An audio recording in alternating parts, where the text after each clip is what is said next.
Exposed regions of silicon dioxide will now be etched. Etch chemicals are chosen for their selectivity, or how quickly they remove one film compared to adjacent layers. The photoresist here must etch at a slower rate than the silicon dioxide in order to function as a mask. Chemicals, however, etch isotropically, vertically and laterally at almost equal rates. This leads to undercutting of the photoresist and an inexact transfer of the mask. Wet etch is therefore inappropriate for small designs.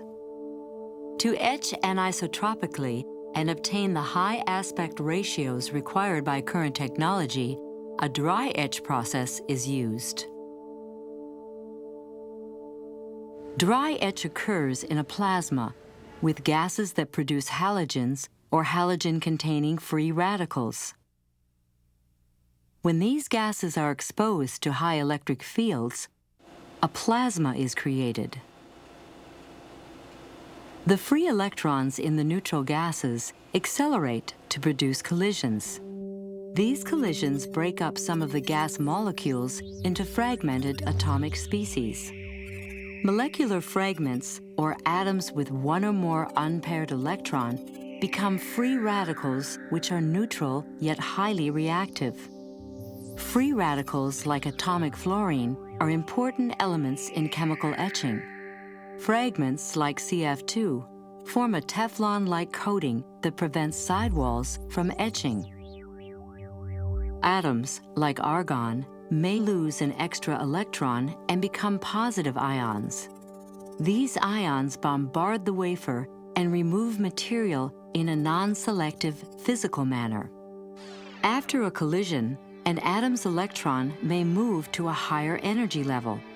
When this electron relaxes back to its normal state, it gives off this energy as light with a specific color. While many variables contribute to plasma etch, the role of pressure, gas flows, RF power, temperature, and machine geometry are especially important. They determine the relative density of various components in the plasma. Except for machine geometry, these variables are adjusted by IC manufacturers to meet specific etching applications. A variety of reactors are used in dry etch. Cluster tools, like this system, use the same wafer handling robot to etch different materials depending on the chambers attached. Dry etching the silicon dioxide layer depends on both chemical and physical processes. These dielectric reactors etch non-conductive materials like silicon dioxide and silicon nitride. Looking inside, we find a small hole where the reactant gases enter through the lid. Indentations along this ring guide gases toward the quartz plate. Gases are then drawn into the chamber through tiny holes and fill the area just above the wafer. The chuck is the cathode that powers the plasma.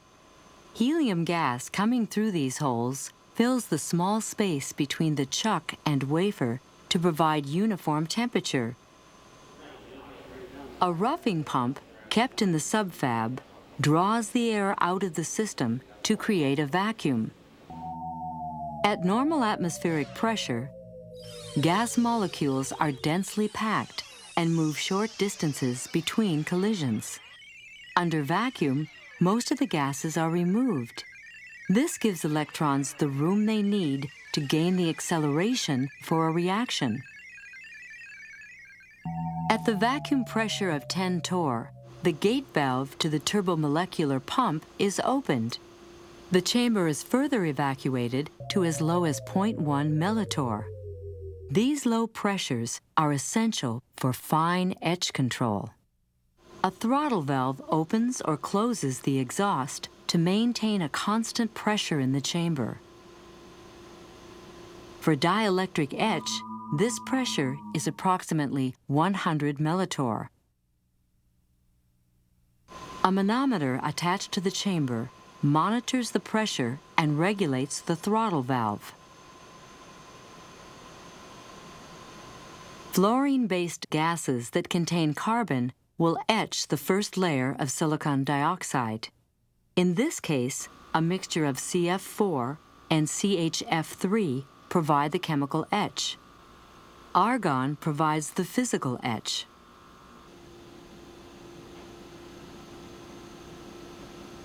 Mass flow controllers regulate the amount of each gas being injected into the system. A computer controls the flow of each gas, as well as the chamber pressure. Once the gas flow and pressures are stabilized, the power is turned on.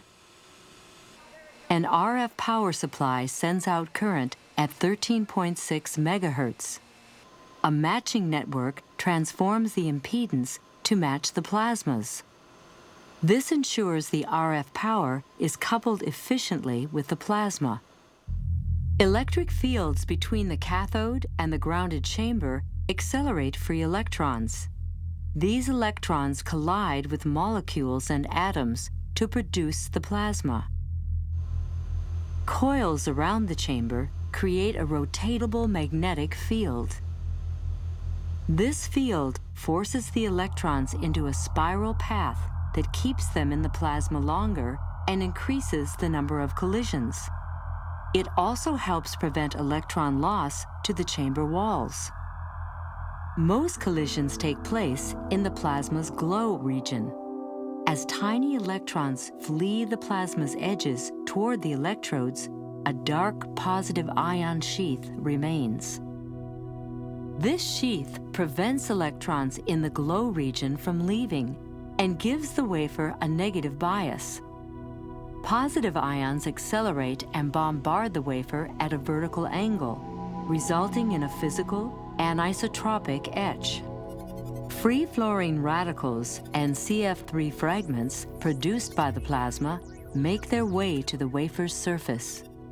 During ion bombardment, they react with the silicon dioxide in a selective chemical isotropic etch to create volatile SiF4. CF2 molecular fragments form a Teflon-like polymer that sticks to surfaces. Bombarding ions remove this polymer from horizontal surfaces, allowing etching to occur. But it remains on the sidewalls, preventing lateral chemical etching. Lower temperatures increase polymer deposition. If temperatures are too low, too much deposition occurs, which blocks etching. Excess heat from the reactions is drawn through the wafer's backside, maintaining wafer temperatures at about 10 degrees centigrade. By monitoring the carbon monoxide's wavelength, the end of the etching process can be detected.